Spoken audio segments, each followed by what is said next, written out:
politique. En réalité, la justice devrait pouvoir faire son travail, mais la justice ne fait pas entièrement son travail. Pourquoi la justice ne fait pas entièrement son travail? Nous sommes dans un système où il y a la prédominance de l'exécutif sur le judiciaire. N'ayons pas peur de se dire. J'ai coutume de dire que les lois n'attrapent que les petits araignées.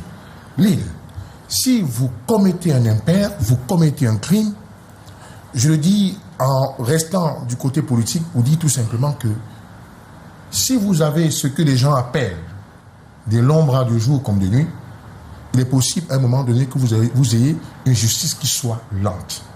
Regardez, nous avons eu le cas d'une dame qui est décédée. Son mari l'a tuée. Et on nous a dit coupable, on a condamné avec sursis. On a dit de payer 52 000. Bien.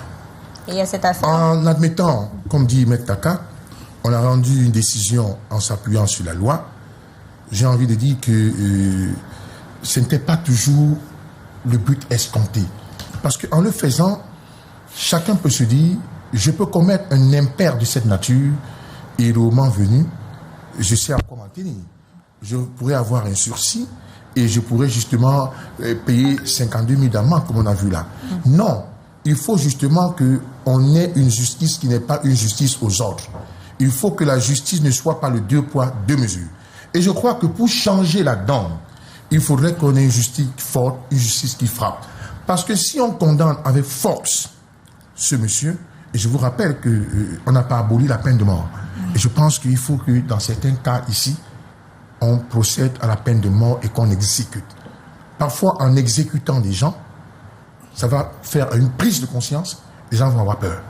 Parce que quand on dit qu'on a donné à quelqu'un 40 ans, 50 ans de prison, vous allez peut-être me dire, oui, peut-être quelqu'un a 50 ans, on vous dit, vous avez 50 ans de prison, vous n'êtes pas sûr d'atteindre 100 ans. Mais non, on veut passer un message aux citoyens lambda qui est dehors.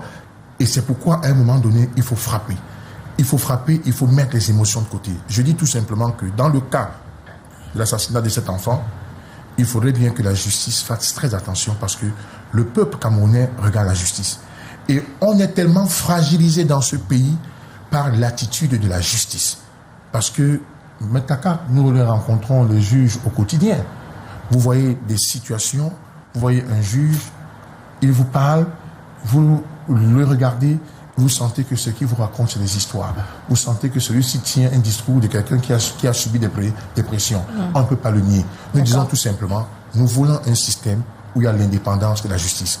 Et il n'y a pas la primauté de l'exécutif sur le judiciaire. En ce moment-là, les juges auront la force. Et il faut aussi que les juges sachent qu'à un moment donné, s'ils rendent des décisions fantaisie, que tôt ou tard, il faudrait qu'on arrive à un moment donné à un système où on peut à un moment donné questionner et parfois même entendre les juges devant une décision qu'ils ont rendue et qui semble être une décision fantaisiste. Maître Kaka, pourquoi le procureur